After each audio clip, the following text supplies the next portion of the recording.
Radio Simbirtuu.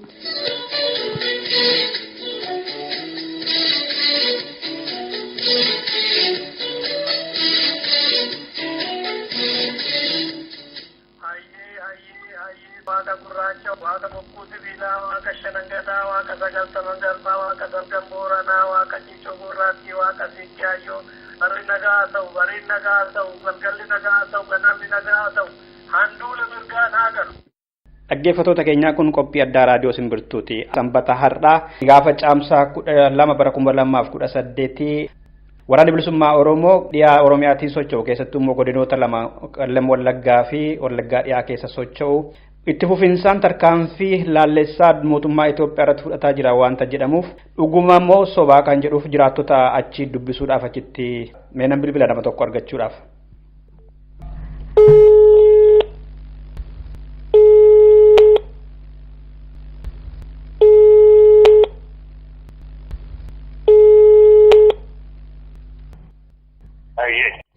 Naguma Andassoo Duulaan jedhama raadiyoo Simbirtuu irraa si bilbila. Aanaa beegii keessa waraanni bilisummaa Oromoo torbee kanallee dabalatee tarkaanfii waraana mootummaa Itoophiyaa irratti fudhataa jira kan jedhu namoota naannoo sana jiran dubbisu barbaade keessaa tokko siin argadheera jiraata aanaa sanaati. Bakka lolli godhame sana quba qabdaa ati beektaa dhuguma lolli godhamaa jira naannoo sana beegii keessa. Waraanni bilisummaa Oromoo tarkaanfii loltoota wayyaanee irratti fudhatee ture. Ayyee. Godina Qellem Wallaggaa aanaa Bidhaan jedhamutti ganama keessa naannoo sa'aatii sadii irratti lola dhukaasa irratti banama konkolaataa diinaa irratti lama rukuttee kaan madeessee kaan du'anii kana booda isaan immoo kanneen hafanii madoo fuudhanii gara magaalaa Asoosaa geessaa jiranii waraanni warroonni godina Wallagga lixaa sochii jiru naannoo Alfaa jedhamutti amma konkolaataa diinaa tureetti tokko fi kan madoo keessa deemtu haayilaa fi dubbisee banaa ta'e irratti yaleellaa gaggeessuudhaan namoonni waraanirra jiran reeffi isaa namoota gama kan ta'an guutummaan guutuutti dhumanii madoo ishee qabdee yommuu ta'u konkolaataan sunis lamaan ishee guutummaan guutuutti barbadooftee. Konkolaataan suni kan waraana isa guddaa ooraaliidha moo kan duubaan banaa xiqqoo? Madoo sana fuudhee deemaa reeffi lama haayilaatti tokko reeffi ishee kan waraanaa tokko dhufe. Konkolaataa sadii jechuun walii galatti. Kan Qellem irratti ganda keessa irratti kan rukutaman ooraalii lamaaf reeffi lama turan. Ooraalii lamaa fi reeffi lamatu naannoo Qellemitti rukutaman achirra waraanni hagi ture beekamaa? Waraanni bilisummaa Oromoo ture achirratti kan ta'e madoon nama 11 yommuu ta'an kanneen du'an immoo reeffi tokkotti fe'anii kaambii mooraa waraanaa magaalaa Beekiitti dhuftee galchan. Hangisaayyuun beekamu jechuudha. Kan baay'ee madaan immoo gara magaalaa Asoosaatti geessisaa jiranii yeroo salphaa jedhamutti eeguudhaan waboon katteetti ture reeffi lama rukutee namoota guutummaan guutuutti waraanirra jiran dhufanii konkolaataan sunis hojii haala taatee ture. Gama waboorraa miidhaan ga'ee jira. Gama tokkorree miidhaan kan ga'ee jiru sirreessa odeeffannoo dhuguma isaanii hin qabnu waboorratti miidhaan ga'ee kan madaa qabu turanis ture. Deeggarsi uummataa akkam ture waboodhaaf hoggaa inni lola godhu maaliif yeroo hedduu waboon hin jiru jedhamaa ture waan ta'eef. Deeggarsa hedduu kallattii laachuudhaan haleellaa kanaaf kanaa lama geessu karratti waraanni robobboo kan seeruu laatuuf uummata ture. Uummanni hawaasni kallattii maraan wanta dandeenye uummataatiif taataanis meeshaa waan deeggarsa hundumaa kan gochaa jiru uummata. Mootummaan immoo uummata hiraarsaa jira ka jedhamus jira isintu dhoksee jira ka jedhu dhugaadha wanti kun. Amma humna addaatiin poolisoota irratti yeroo digda nama sa'aatii lama fi qabsama tarkaanfii fudhatameen poolisoonni sadii rukutamanii tokko hospitaala rifeerii kan makalaakiyaa deemuudhaan guddina rifeerii ta'e kaleessa awwaalchisaa du'ee dhufee awwaalame ture poolisii Jamaal lama kan jedhamu. Kan Oromiyaa moo federaalaati? Kan federaala kan Oromiyaati. Kanaan inspektorii kan ture. Waboo sakatta'uu bobba'aniitu? Ammoo naannoo Qellem jedhamurra buufatanii reeffa waboo kan jedhu bosona gosoota turanii ammas immoo oduu nama nu qaqqabe baay'inaan yaaddan baafannaan godina Qellem Wallaggaa naannoo Laaloo Garee jedhamutti irratti waboon ganama keessa walaarii aburratti tarkaanfii fudhatee jira. Kan miidhame hin baramne. Waraanni lama guutummaatti hubataniiru jiru namoonni baasii daldalloodhaa magaalaa jedhanii dhufaa jiru yeroo akkasaan nu kenne waraabee lama hubatee loltoonni siraa isumaniiru waraabee lamarraa ammoo waraanni rukutamanii madaanii matoo isaanii walitti qabatanii kan du'e sireessa walitti funaanaa jira namoonni baasii daldalloodhaa ta'ee darbanii konfornaa oduun lafa jira. Amma kan ati natti maa jirtu saardaati illee gaafa sanbataa yookaan immoo caamsaa 12 jechuudha bara 2018 wanta ta'e kun. Humni waboo dhiyaa Oromiyaa keessa socho'u hagamii cimina qaba uummanni akkamitti ilaala gammachuu qaba mootummaan immoo waraana isaa hagam. Kallattii jiru hundumaa gadi baay'eetti nama gochaa jira tarkaanfii tokko fudhataa jira uummata fudhataa jira kallattiin waboonni tattee kallattiin ni jiru hawaasaan deeggaramee sochiin isaanii humni isaanii yeroo jiran gara isaatti makamuudhaan uummata wayyaanidhaan baay'ee isarratti baay'ee sodaa guddaa kan ittuumee kallattii baafgala isaa qabaa jiru. Bulchitoota faa, milishoota gandaa faa, poolisoota faa waboo kana dhoksitanii nutti agarsiisuu diddan jedhamanii warri hidhamanis warri dhokatanis jiru jedhanii aanaa keessan kana dhuguma. Namoonni hedduun dhokatanii jiru. Qaamuma mootummaa keessaa jechuudha. Qaamuma. Hidhamtoonni kan hidhamanidhaan jedhanii turanii amma agarsiisanii kanneen meeshaa diinatti laata jedhanii hidhaman immoo manadhaa kan jiran jiru. Hidhattoota mootummaa. Abbootii gandaa kan taane liqaan baroota jechuudha. Bulchaan aanaa Daahate kan jedhus oduun ture kan kanaan dura waboon tarkaanfii fudhachuusaa raadiyoo Ameerikaa sagalee afaan Oromootti kan himanii bulchaan aanaas amma barbaadamaniiru kan jedhu tokko oduun dhagahamaa ture dhugaadha. Wanta sirriidha wanti darbaa jiru miidiyaarra wanta olaa jiru wanti sabaa tokko hin jiru hundi wanta dhugaadha. Amma isaan hin dhokatan jechuudha bulchaan aanaa. Inspektar Bantii kan jedhamu gaafatamaa poolisii Haaruun Baqqalaa kan jedhamu gaafatamaa dhimma nageenyaa Tamasgeen kan jedhamu aanaatti gaafatamaa dhimma nageenyaa kan ture yeroo kana hidhamanii manadhaa turanii amma gadhiifamanii aangoo irraa qabanii jiru. Aanaa beekirraa jechuudha. Aanaa beekirraa inspektar Bantii immoo jijjiirraadhaan gara iddoo biraatti dabarsanii isaan tiktiidhaa fi gara Oromiyaa deemanii jiru. Waraanni Itoophiyaa sochii inni sakatta inni godhu ammamitti milkaa'eera wanta waboo qabatee faa wanti inni ajjeesee faa kan uummanni beeku jira.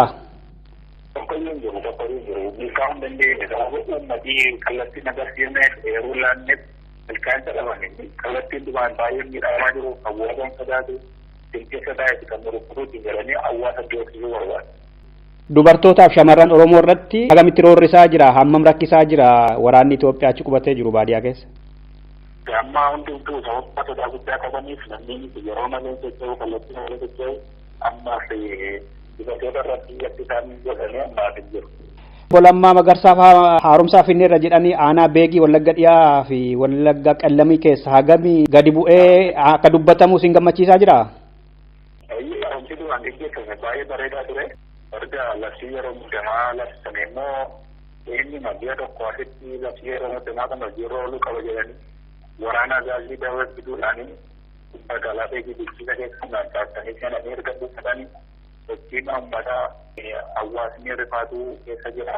Uummata reebuudhaan mana cabsanii itti galanii maaroobii dheegataan manooti cabsanii namoota hedduu jedhanii harree naanna'anii kan jajjaban mana yaalaa dhaqanii jiran. Kan jedhan waraanamee hospitaalatti yaalamaa jiru jiran waan tokko. Agaaziit akkas godha?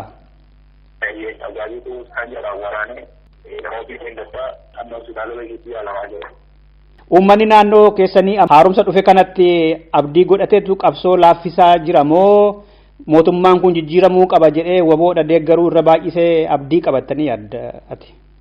Amma ummati naannoo guutummaan guututti yaada isaa gara wabootti naannetti qabsoon Oromoo kan galma geessu waboodhaan qabsoota bilisummaa Oromootti malee milkaa'uu hin danda'amu jedhee ummati gara kanatti deebi'ee sochii isaa bilisummaa Oromoo duukaa godhee yaada isaa uummataan maallaqa kan meeshaa Afrikaa qabuun deeggaraa jira.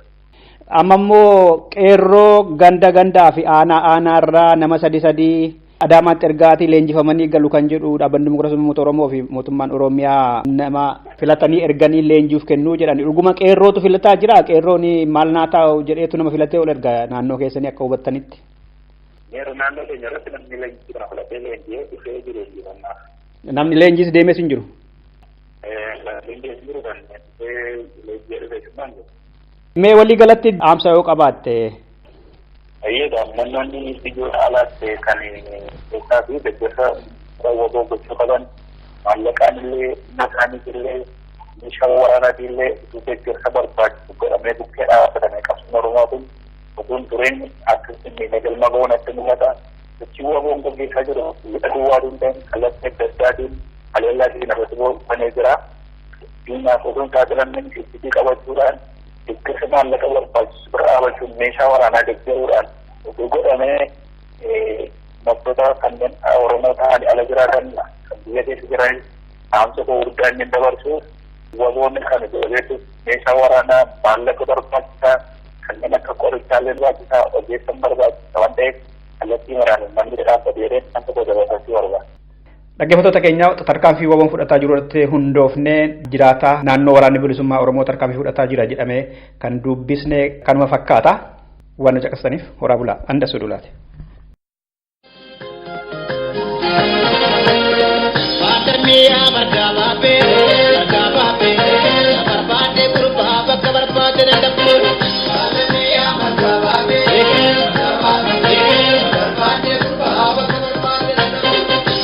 Mia bude uluma no madiro ga tonduma mia bude uluma no madiro ga tonduma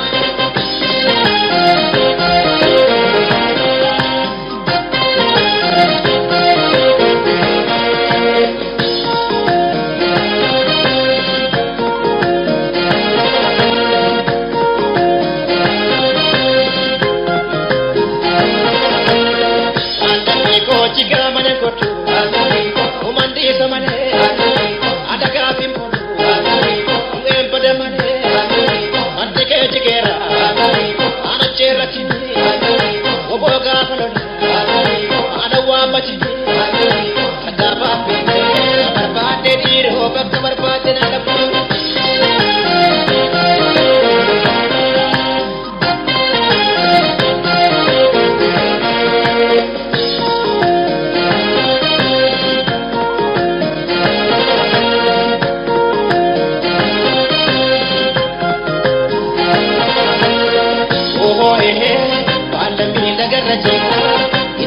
Kita kerja pura shimala.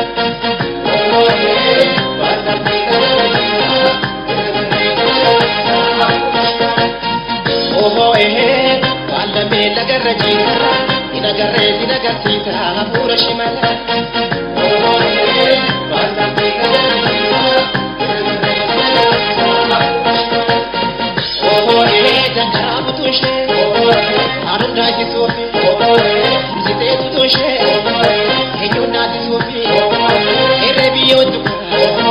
Angkor mi borat abawo tudu anki dere patu wala be lagar rajita ina garreta pura shimala wala be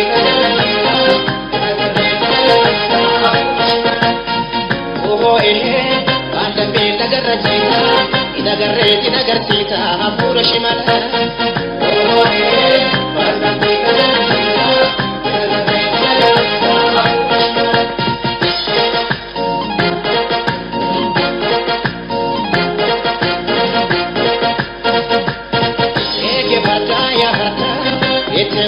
ya gede udah nama serta